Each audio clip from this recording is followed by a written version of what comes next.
चलिए बात हापुड़ के गढ़मुक्तेश्वर की करते हैं, जहां 1, 2, 3 नहीं बल्कि 45 से ज्यादा परिवार अपने अंतरात्मा की आवाज सुनकर हिंदू धर्म में वापसी कर चुके हैं।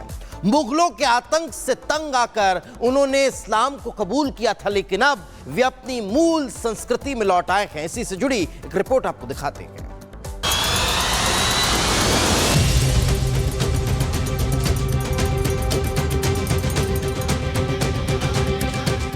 मुगलों के अत्याचारों के चलते जो सनातन से दूर हुए थे, वो मुसलमान भी अब अपनी जड़ों की ओर लौट रहे हैं। इसीलिए तो हापुड़ में 4 सालों की कोशिश के बाद सलमान खान और उनके परिवार ने आखिरकार इस्लाम से सनातन में घर वापसी की हिम्मत दिखाई। एक लंबी जद्दोजहद के बाद करीब 45 परिवारों के 150 लोगों ने घर वापसी की। करीब 45 ऐसा परिवार है जिसमें अगर हम सदस्यों की बात करें तो 150 सदस्य है जो कि सनातन धर्म को लेकर के जो है उन्होंने वापसी की है। अगर इनके घर की बात करें, जो सलमान अब संसार सिंह बन गए हैं, वो उनकी बात करें तो उनके करीब 6 भाई थे जो यहाँ पे पहुँचे थे और उन्होंने सर्वसम्मति से जो है यहाँ पे अब सनातन धर्म में वापसी कर ली है। मुस्लिम परिवार ने हापुड़ के गढ़मुक्तेश्वर ब्रजघाट में घर वापसी की। सलमान खान संसार सिंह बन गए। दादा का नाम श्यामलाल सिंह रखा। दादा की अस्थियों को ब्रजघाट में विसर्जित किया। वंशावली में अपने परिवार का नाम दर्ज कराया और माता पार्वती के नाम पर गौरीशंकर गोत्र अपनाया। ये परिवार पिछले कई सालों से मन में सनातन प्रेम लिए घर वापसी की आस लगाए बैठा था। गंगा घाट पर स्नान कर अब खुद को पवित्र किया। वो यहाँ पर अस्थि विसर्जन करने के बाद में अपना नाम वंशावली दर्ज कराने के लिए अंकुर शर्मा की दुकान पर गए, जहाँ उन्होंने अपनी वंशावली दर्ज कराई और अपने फ़ोन नंबर भी उसमें दर्ज कराकर अपना लिखाकर वापस चले गए। इन परिवारों को मुगलों के अत्याचारों से इस्लाम कबूल करना पड़ा था। 1947 से पहले पाकिस्तान के इस्लामाबाद के मूल निवासी थे। बंटवारे के दौरान परिवार भारत आकर बस गया और अब हिंदू धर्म अपना लिया। रिपब्लिक से घर वापसी कराने वाले पुजारी ने बातचीत की। बताया परिवार मजबूरन इस्लाम धर्म के रीति रिवाजों से जकड़ा हुआ था, क्योंकि मन में तो सनातन बसा हुआ था। पहले थे इस्लाम धर्म अपना लिया था बंटवारे के टाइम पे, तो अब जो है उन्होंने सनातन धर्म में अपनी वापसी करी है और यहाँ के एक पुरोहित जी से अपने पूजा पाठ करा के उन्होंने सनातन धर्म अपनाया। और फिर उन्होंने धोबी समाज से अपने कन्वर्ट हुए थे, तो उन्होंने मेरे पास पोथी पत्र में अपने पूर्वजों के नाम लिखाए थे। कई सालों से घर वापसी का सपना देख रहे परिवार ने अपने दादा की आखिरी इच्छा पूरी की। सनातन में वापसी की हिम्मत न जुटा पाने वाले परिवार को अब देश में हिंदुओं के हित सुरक्षित हैं। ये देखकर हिम्मत मिली और घर वापसी में सफलता भी। देश में ऐसे न जाने कितने सलमान हैं जिनके रोम रोम में सनातन का वास है। Bureau report, Republic Bharat.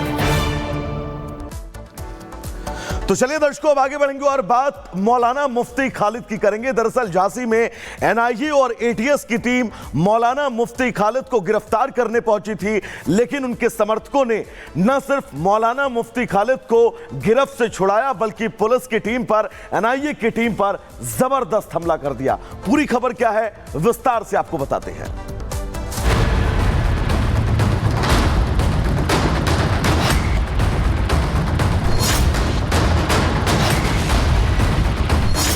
देखिए इन चेहरों को।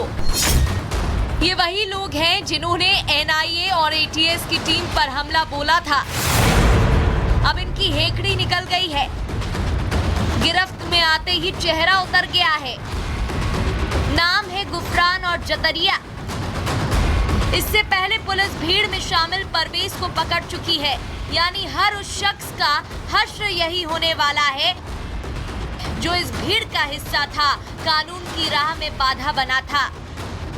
तस्वीरों में दिख रहा शख्स मुफ्ती खालिद नदवी है।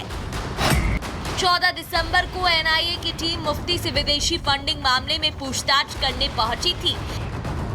इस दौरान टीम ने करीब 8 घंटे तक उससे पूछताछ की थी। वहीं जब जांच एजेंसियां मौलाना को लेकर घर के बाहर निकली तो समुदाय विशेष के लोगों की उग्र भीड़ ने उन्हें चारों ओर से घेर लिया था। इतना ही नहीं, मौलाना के समर्थक टीम से मुफ्ती को ले जाने की वजह पूछने लगे, जिस पर टीम ने कहा कि वो मुफ्ती को पूछताछ के लिए थाना ले जा रही है। बस फिर क्या था, लोगों की भीड़ बेकाबू हो गई और पुलिस पर ही हमला करने लगी। कोतवाली में एनआईए और एटीएस की संयुक्त टीम के द्वारा पूछताछ के दौरान भीड़ के द्वारा जो एनआईए और एटीएस की टीम थी उसका विरोध किया गया था। इसके संबंध में थाना कोतवाली पर 11 नामजद और 100 लोगों के अज्ञात लोगों के विरुद्ध एफआईआर पंजीकृत किया गया था। इसमें एक आरोपी जो नामजद था पूर्व में ही गिरफ्तार कर जेल भेजा जा चुका है। 2 आरोपियों गिरफ्तार कर लिया गया है, जिसमें गुफरान और जकरिया इनका नाम है, इनको भी जेल भेजा जा रहा है। इस दौरान भीड़ में से ही किसी शख्स ने स्थानीय मस्जिद से मामले का ऐलान कर दिया, जिसके बाद तो भीड़ और ज्यादा बेकाबू हो गई। यहाँ तक कि लोग अपने घरों से बाहर निकलकर जांच टीम का विरोध करने लगे, जिससे बात और बिगड़ गई थी। मौके पर लोग धक्का मुक्की करने लगे और एजेंसियों पर भी हमला कर मुफ्ती को एनआईए की हिरासत से छुड़ा लिया गया था। बाकी भी जो अभी बचे हुए हैं शेष नामित अभियुक्त हैं, उनको भी यथाशीघ्र हम लोग गिरफ्तार करेंगे। उनकी भी हम लोग लगातार उसमें टीमें बना करके इनकी खोज कर रहे हैं और इनके जो छुपने के ठिकाने हैं उस पर हम लोग दबिश करा रहे हैं, तथा जो अन्य अज्ञात हैं उसमें भी हम लोगों ने फुटेज वगैरह इकट्ठा कर लिए और उनको भी चिन्हित करके यथाशीघ्र उनके विरुद्ध भी कार्रवाई करेंगे।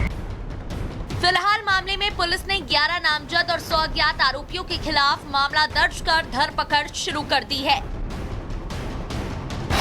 साफ है, ये आरोपी भी ज्यादा दिनों तक योगी राज में पुलिस के चंगुल से बच नहीं पाएंगे और जल्द उनका भी वही हाल होगा जो अन्य अपराधियों का होता है। Bureau report, Republic Bharat. और चलिए रुक कर लेते हैं इस वक्त की बड़ी खबर जो अमेरिका से मिल रही है, जहां गोलीबारी की घटनाएं थमने का नाम ही नहीं ले रही है। अब एक और बड़ी खबर इस वक्त मिल रही है जो बताया जा रहा है कि गोलीबारी में 3 लोगों की मौत हो चुकी है, तो वहीं गोली चलाने वाले नाबालिग की भी जान चली गई है। अमेरिका का ये पूरा मामला है, जहां पर जो बताया जा रहा है कि विस्कॉन्सिन के मेडिसन में एक ईसाई स्कूल में फायरिंग की घटना सामने आई और इसमें 3 लोगों की जान चली गई है। वारदात में शूटर भी मारा गया है। फायरिंग की इस घटना में कई लोग जख्मी बताए जा रहे हैं। पुलिस अब तक शूटर को पहचान नहीं पाई है, ये जानकारी भी मिल रही है। तो अमेरिका में गोलीबारी की घटनाओं पर लगाम नहीं लग पा रहा है, गोलीबारी की घटनाएं थमने का नाम नहीं ले रही है। एक बार फिर स्कूल में गोली चलने का यह मामला सामने आया है, जिसमें गोली चलाने वाला नाबालिग भी मारा गया है, यानी जो शूटर है उसकी भी इस गोलीबारी की घटना में डेथ हो गई है। मेडिसन का ये पूरा मामला बताया जा रहा है। लगभग सुबह 11 बजे के करीब ये गोलीबारी की घटना सामने आई है। तो बिल्कुल अमेरिका में गोलीबारी की घटना, गोली चलाने वाला नाबालिग भी मारा गया है।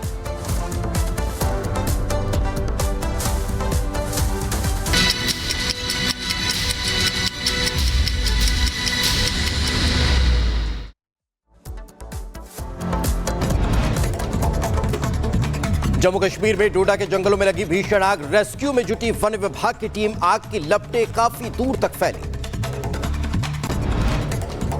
उत्तराखंड के अल्मोड़ा में जंगल में आग लगी, एसडीआरएफ कैंप की तरफ बढ़ रही आग को फायर ब्रिगेड की टीम ने काबू पाया है।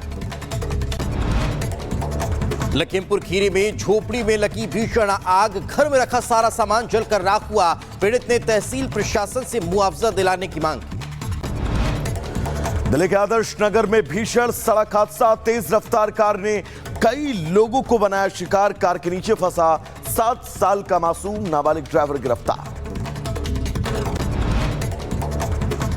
सहारनपुर में बाइक सवार दंपत्ति को ट्रक ने मारी टक्कर, हादसे में महिला की दर्दनाक मौत, पुलिस ने ट्रक ड्राइवर को हिरासत में लिया।